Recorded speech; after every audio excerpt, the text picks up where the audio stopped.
Et la famille, moi j'ai rencontré le groupe de Robo Mali complètement par hasard dans le musée. C'était au cours de Planète A. Nous avons beaucoup discuté. J'ai vu que c'est une équipe qui est très en avance par rapport aux questions technologiques ici. Et aujourd'hui, on tient ce podcast pour la simple raison qu'il y a une situation qui presse. Donc, pour une fois, on va faire appel à vous, on va faire appel à tous les gens qui sont passés ici, il y a des personnes influentes, et on va faire appel à votre partage, à votre bonne volonté de pouvoir nous aider par rapport à la situation que Cédou va nous exposer tout de suite. Okay. C'est-à-dire que les compétitions auxquelles il participe ont un aspect financier qui est assez difficile à gérer pour une équipe qui est jeune, on va dire de 2017 à maintenant, on va dire pour un centre de formation en tech, c'est assez jeune, et les retours ne sont pas aussi importants pour pouvoir supporter les coûts des compétitions. Donc Cédou va un peu nous parler du coût de la compétition et on va vous expliquer pourquoi on a besoin de vous et vous allez comprendre pourquoi vous devez nous aider.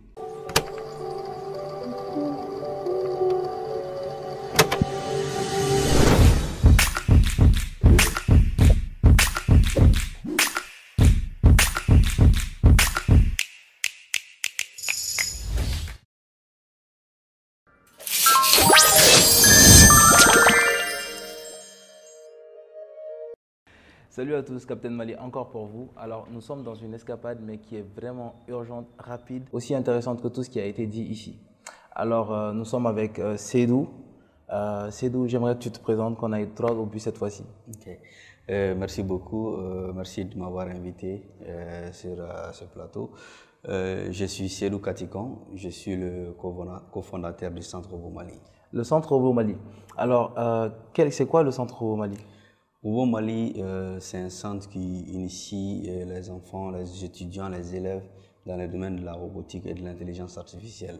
Et c'est situé à Kabbalah? Oui. D'accord. Au sein du campus universitaire. Et Robo Mali a participé à bien des compétitions. Oui. Robo Mali, en fait, à quel but?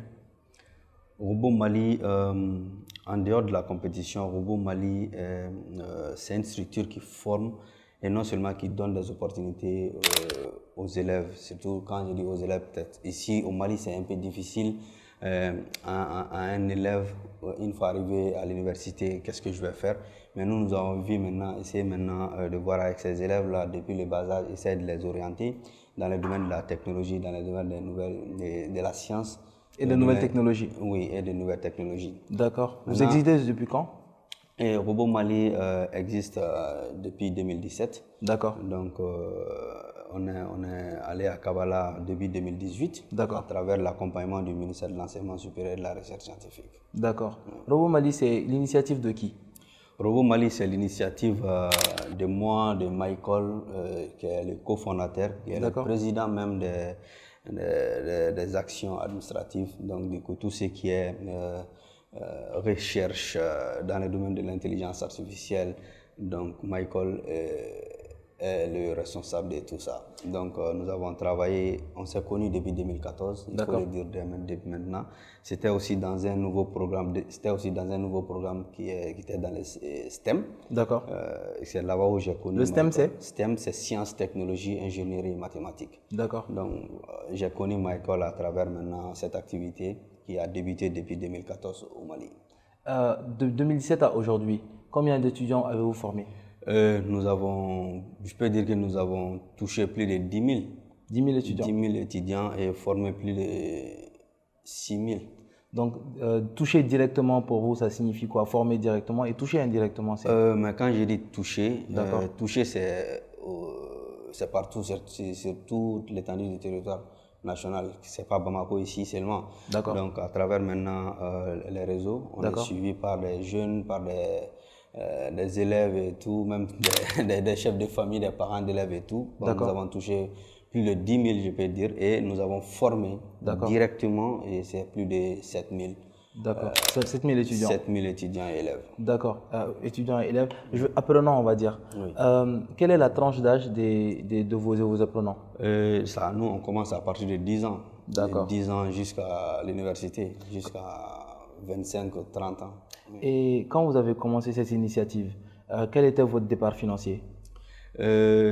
Au départ, c'était, je peux dire que c'était du bénévolat. Donc, du coup, Nous avons commencé maintenant à taper la porte du département, le gouvernement, les parents d'élèves et tout. Et maintenant, c'est quand on est revenu de la compétition panafricaine de robotique où le Mali a remporté des trophées, des médailles pour le Mali. D'accord. Et donc, du coup, le ministère de l'enseignement supérieur, maintenant, à travers... à l'époque, il y avait le ministre Assetou Founin, que je remercie beaucoup, qui a beaucoup fait pour le Centre Robot Mali. Merci Madame le ministre. Qui nous a aidés. À l'époque, je me rappelle très bien qu'il m'a appelé, il dit Katikon, nous avons quelque chose de l'UNESCO. Est-ce qu'on ne peut pas vous équiper? C'est à travers ça maintenant qu'on est à Kavala, donc du coup pour pouvoir sécuriser ces matériels-là. D'accord. Donc elle a donné un bâtiment, une salle, une grande salle plus des petites salles. Donc vous êtes une association ou vous êtes une entreprise? Nous sommes une association. D'accord. Actuellement. D'accord. Donc nous avons les récépissés depuis 2020.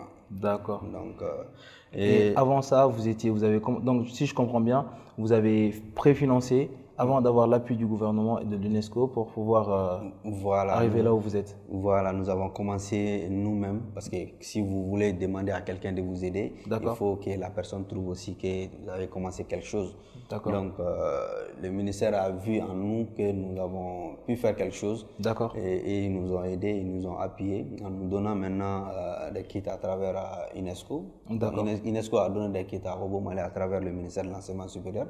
Donc, à peu près une dizaine de kits et d'ordinateurs et drones pour pouvoir pérenniser l'activité parce qu'à l'époque on n'avait pas de kits, mais on faisait avec des moyens du bord. Vous faisiez avec les moyens du bord. Oui. Et est-ce que vous avez des employés? Est-ce que vous employez du personnel? Robot Mali a une équipe de 10 personnes actuellement et puis nous avons formé aussi des formateurs que nous utilisons, ça c'est indirect.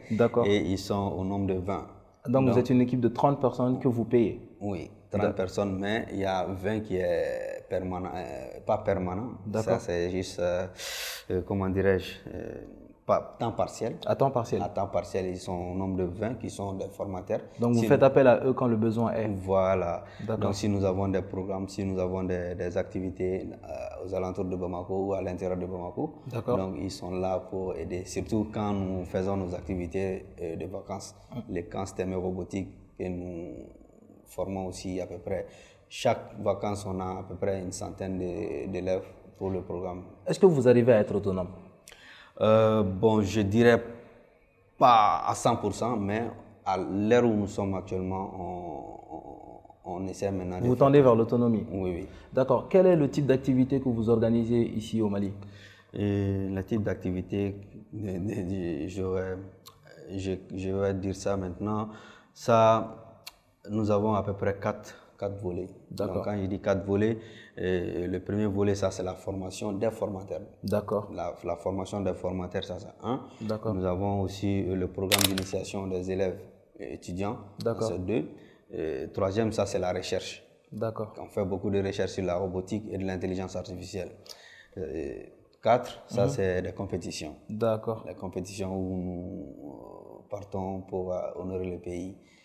Les compétitions en extérieur, parce que vous organisez auxquelles vous participez, c'est ça? Oui. Et la compétition, que ce soit ici à l'intérieur de l'Afrique ou à l'extérieur de l'Afrique. D'accord. Quel est votre record environ? Votre record, je veux dire, quel est les prix que vous avez remportés? Comment est-ce que moi je peux me vanter de Robot Mali aujourd'hui? Là, tout de suite, nous sommes champions d'Afrique, je peux le dire, en Afrique de l'Ouest. Le Mali est le seul pays qui remporte des trophées parce que quand on part pour la compétition, nous on amène 4 équipes de chaque catégorie. Il y a 4 catégories. Quelles sont ces catégories? Il y a catégorie tech qui est à partir de 11 jusqu'à 15 ans. Il y a catégorie makers. Ça c'est ceux qui font des projets et tout. Et ça c'est à partir de 15 ans jusqu'à 17 ans. Il y a aussi catégorie stars. Ça c'est niveau lycée aussi. Ça c'est à partir de 15 ans. Donc très très jeune, tous vos compétiteurs. Oui. Et la catégorie ingénierie, ça c'est les ingénieurs, ça c'est les universitaires. Donc ce sont les étudiants. Donc nous, quand on part pour chaque catégorie, on essaie maintenant de remporter, de prendre la première place de chaque catégorie. Et vous avez participé à combien de compétitions À totales? peu près, nous avons participé 6 fois à la compétition panafricaine de robotique. D'accord. Pour combien de trophées? Pour, je peux dire, des dizaines de médailles, bronze, argent et puis or. Et la médaille d'or? Et oui, et puis on a 3 trophées au centre. 3 trophées pour le Mali. Pour ça, c'est la compétition panafricaine. C'est comme ça on est champion d'Afrique. C'est ça qui a fait qu'on a été qualifié. Le Mali était le seul pays aussi africain qui a représenté l'Afrique à cette compétition mondiale de robotique. D'accord. La compétition mondiale de robotique, tu m'as parlé des 6 compétitions africaines. Et en dehors de l'Afrique, vous avez participé à combien de compétitions? Nous avons participé à 2 compétitions aux États-Unis et en Estonie. Et comment ça s'est passé? C'était aussi quelque chose que nous avons amené, quelque chose pour le Mali. Donc, si vous voyez que j'ai dit en Afrique de l'Ouest ici, donc le Mali, c'est une référence dans le domaine de la robotique, même si on n'a pas assez de kits, mais on essaie maintenant de faire beaucoup, de faire tout pour pouvoir honorer le pays quand on est sur place. C'était quand la compétition aux États-Unis, la dernière compétition? La dernière compétition aux États-Unis, c'était l'année dernière. D'accord. Où le Mali était là, il y avait plus de 8500 équipes du monde. Le Mali est parvenu parmi les meilleurs. À quelle place? Parmi les 8000, on est arrivé à 600. À la 600e place? 600. C'est énorme. Oui. 600 sur 8000, c'est énorme. Énorme. Surtout quand on voit... Quand on voit d'où vous partez, d'où nous partons. Oui. D'accord. Mais il y avait la Chine, il y avait les États-Unis. Les États-Unis seulement avaient à peu près plus de 300 équipes, parce que c'était eux qui organisaient la compétition. D'accord. Il y avait les Chinois, les Japonais, les Mexicains et tout. Bon, c'était une compétition mondiale. Est-ce que vous étiez visible? Très visible. Quand je dis visible, je ne dis pas par rapport à la compétition. J'imagine qu'il y avait des médias, il y avait beaucoup de concentration, mais voilà, sur un brouhaha de 8000 équipes, vous pouvez passer inaperçu, surtout quand vous n'êtes pas premier. Oui. Mais est-ce qu'au Mali, vous êtes visible? Au Mali, je peux dire oui, sur 100, je peux dire à 70%, on est visible. D'accord. Comment vous faites? Par rapport à quel canal? Nous avons notre site web déjà, qui est robomali.org. Nous avons aussi les réseaux Twitter. D'accord. On a à peu près 1000 et quelques followers. Et puis, sur Facebook, il y a TikTok, il y a... sur LinkedIn. Tous les canaux réseaux sociaux, quoi. Oui. Mais est-ce qu'en dehors de ça, il y a des médias qui vous mettent en avant, des médias indépendants ou des médias, on va dire, gouvernementaux? Pas assez. Pas assez parce que souvent, il y a des journaux qui viennent vers nous, c'est la presse écrite. D'accord. Ils viennent pour des articles pour parler de la robotique. Et si nous avons aussi souvent les journées portes ouvertes, on fait appel aussi à des médias pour qu'ils viennent. D'accord. Et la famille, moi j'ai rencontré le groupe de Robo Mali complètement par hasard dans le musée. C'était au cours de Planète A. Nous avons beaucoup discuté. J'ai vu que c'est une équipe qui est très en avance par rapport aux questions technologiques ici. Et aujourd'hui, on tient ce podcast pour la simple raison qu'il y a une situation qui presse. Donc, pour une fois, on va faire appel à vous, on va faire appel à tous les gens qui sont passés ici, il y a des personnes influentes, et on va faire appel à votre partage, à votre bonne volonté de pouvoir nous aider par rapport à la situation que Cédou va nous exposer tout de suite. Okay. C'est-à-dire que les compétitions auxquelles ils participent ont un aspect financier qui est assez difficile à gérer pour une équipe qui est jeune, on va dire de 2017 à maintenant, on va dire pour un centre de formation en tech, c'est assez jeune. Et les retours ne sont pas aussi importants pour pouvoir supporter les coûts des compétitions. Donc, Cédou va un peu nous parler du coût de la compétition et on va vous expliquer pourquoi on a besoin de vous et vous allez comprendre pourquoi vous devez nous aider. Okay. Merci beaucoup. Je pense que merci beaucoup pour cet appel. Donc, du coup, Robo, nous allons participer à cette compétition, c'est le mois prochain, le mois d'avril prochain, vers la fin. D'accord. La compétition, c'est à partir du 25 avril jusqu'au 5 mai. D'accord. Il y a quand même encore cette année, il y a plus de 10 000 participants. D'accord. Donc, du coup, on doit faire pour participer à cette compétition. Donc, j'ai une équipe de 6 participants et plus l'encadrement. Donc au total, ça fait à peu près 9 personnes. La compétition se tient où? Et aux États-Unis. Ok, cette année, la compétition est aux États-Unis et nous avons une équipe de 6 personnes leur encadrement. Et leur encadrement. Donc ça fait un total de combien de personnes? Et 9 personnes plus un superviseur du centre au Mali. D'accord. Ça fait total 10. Et j'imagine que vous avez des difficultés cette fois-ci, voilà pourquoi nous sommes là. Donc j'aimerais que tu expliques à notre audience quelles sont les difficultés exactement. La difficulté que nous avons à notre niveau maintenant, c'est le financement, parce que qui doit participer à une compétition aux États-Unis, ça demande maintenant le coût, surtout le déplacement qui est énorme. Quand une équipe de 10 personnes qui se déplace sur les États-Unis, donc ça demande, c'est le billet d'avion qui fait que c'est coûté un peu. Est-ce que vous avez tous le visa? Non. D'accord. L'équipe d'encadrement a le visa, mais l'équipe, la participation n'a pas de visa. D'accord. Et l'année dernière, ceux qui ont pris part à la compétition ont déjà le visa, mais ils ont dépassé l'âge limite. Oui, quel est l'âge limite de participation? C'est à partir de 13 ans. 13 ans. 13 ans, 14 ans, et puis à partir de 15 ans, là, tu ne peux plus participer. Donc c'est jusqu'à 15 ans. 15 ans, oui. D'accord. Non, le niveau que nous, on participe. Votre niveau de participation peut aller jusqu'à 18 ans. D'accord. Mais le niveau dont le Mali participe, l'âge limite est à partir de 15 ans. D'accord. Et est-ce que vous pensez que votre équipe de participation est déjà prête niveau technique? 100%, je peux dire. On a chaque week-end, on a un programme avec les enfants. D'accord. Et les participants chaque week-end, vu qu'ils partent à l'école. D'accord. Donc ils sont avec nous de 9h jusqu'à 17h au centre. Ils ne font que travailler sur le défi. Et au-delà de l'aspect, on va dire, billet d'avion, l'aspect financier billet d'avion, quelles sont aussi les charges que vous avez? Non, toujours dans la compétition, il y a le logement, il y a la nourriture. Je peux dire que rien n'est fait pour le moment. Je peux dire que rien n'est fait. Est-ce que tu as une estimation en termes de chiffres de ce dont vous avez besoin? L'estimation que j'avais fait la fois dernière s'élevait à un truc aux alentours de 20-21 millions. Donc pour couvrir tout le trajet. Oui, tout le trajet et tout. Est-ce que vous avez déjà supporté un pourcentage de cette somme totale? Non. D'accord. Est-ce que vous pensez que vous pouvez supporter un certain pourcentage vu la situation actuelle? Ça, c'est les démarches ici, à l'intérieur, surtout quand on fait les demandes de visa, parce qu'il y a un frais. D'accord. Et pour le visa, il y a un frais aussi pour l'assurance. D'accord. Pour les démarches administratives, vous pouvez prendre en charge, mais oui. Au-delà, ça dépasse vos capacités. Oui, oui. D'accord. Alors la famille, je pense que vous avez entendu autant que moi et je le découvre autant que vous. Nous n'avons pas de séance où on s'échange les questions ici. Nous, on ne fait pas ça. Donc, on fait appel à votre bonne volonté pour cette cause, pour moi, qui est plus que noble. Parce que, comme Seydou vient de vous l'expliquer, et je le laisserai le dire lui-même, mais participer à une compétition comme ça, les bénéfices sont énormes, juste énormes pour le Mali. Ça met le Mali en avant sur le domaine de la technologie, ça ouvre la porte pour d'autres jeunes et ça donne des perspectives. Parce que moi, je pense que la situation actuelle que le pays traverse est due grandement au manque de perspectives des jeunes.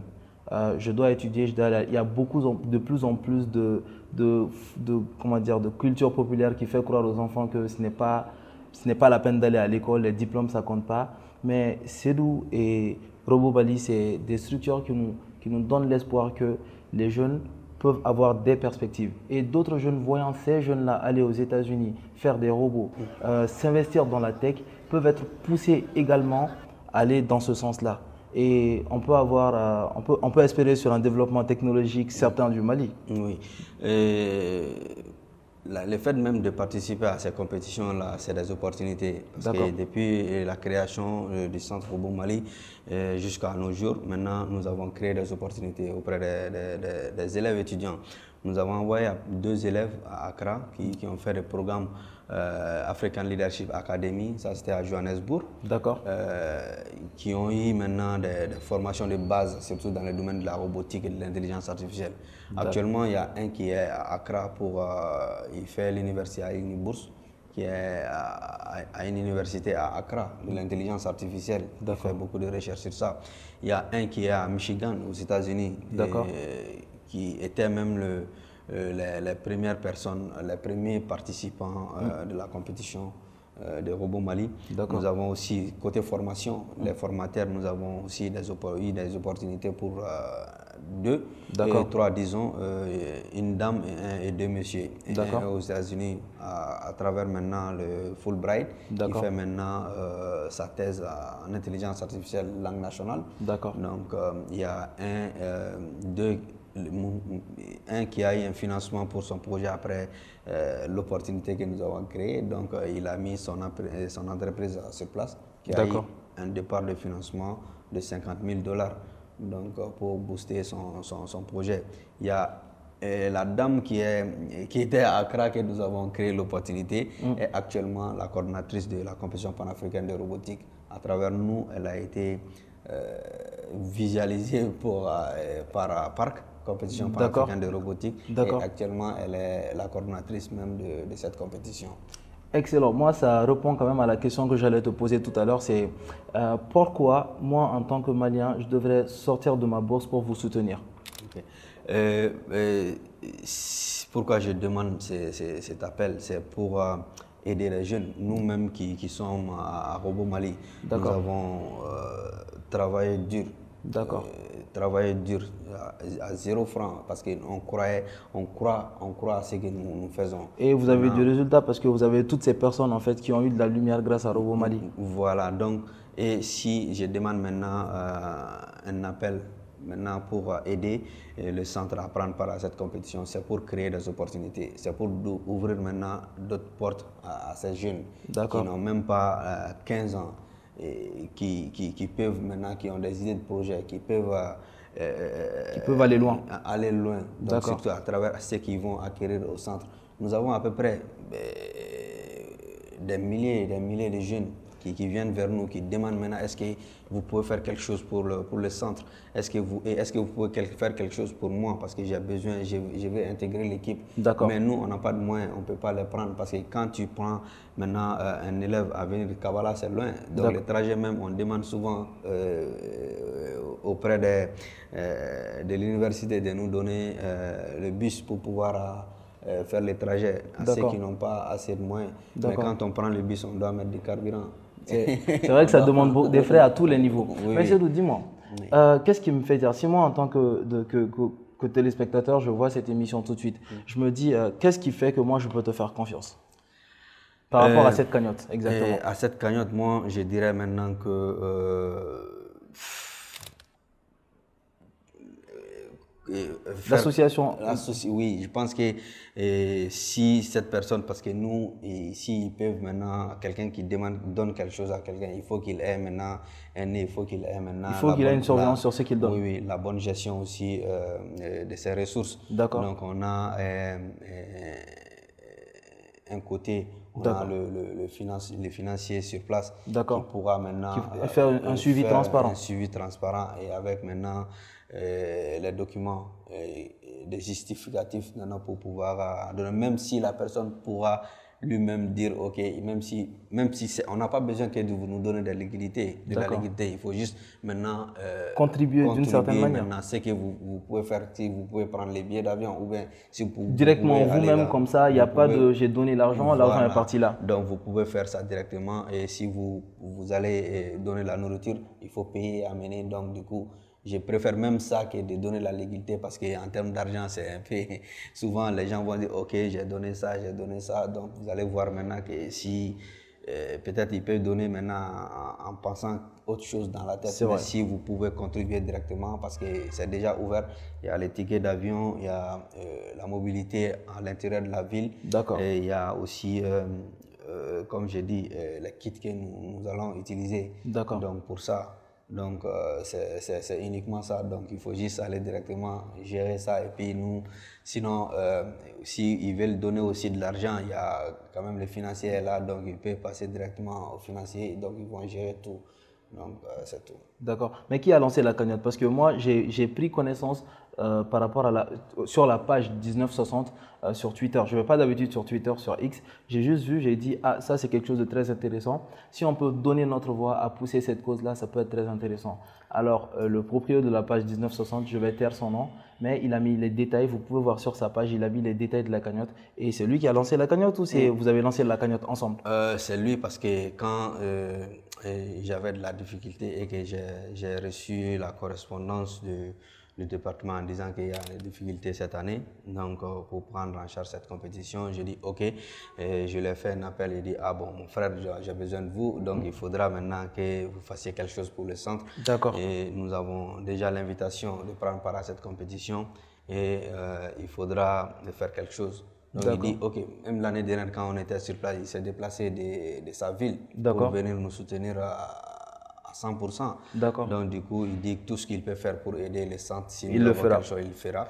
Donc du coup, il dit, il n'y a pas de souci, laisse-moi lancer, voir. Il a fait la première publication en disant que les génies du Mali n'ont pas pu décrocher quelque chose pour la compétition. Est-ce qu'on ne va pas laisser lancer une cagnotte pour les aider? Donc il y avait beaucoup de personnes qui demandaient oui, il faut le faire, pourquoi pas. Donc, et après il m'a appelé, il dit bon, si tu vois que maintenant j'étais un peu silencieux, je ne voulais pas te dire que je suis en train de faire pour ne pas te donner des faux espoirs. Donc du coup, je vais lancer quelque chose, on va essayer de partager. Donc du coup, voici... À toutes les personnes qui ont tenu à participer à la cagnotte et qui ont pensé que c'est une bonne idée, maintenant on a besoin de vous pour du concret. Voilà, si ce n'était pas 1960, je pense qu'on ne serait pas ici aujourd'hui sur le plateau. Donc je pense que le message il est passé, on a expliqué ce qui avait à être expliqué. Et si vous voulez de la transparence, on est prêt, on va dire la page, on va mettre toutes les informations pour la cagnotte, le numéro de téléphone, toutes les informations qu'il vous faut pour pouvoir aider la cause. On va les mettre ici. Donc on compte vraiment sur vous, la famille.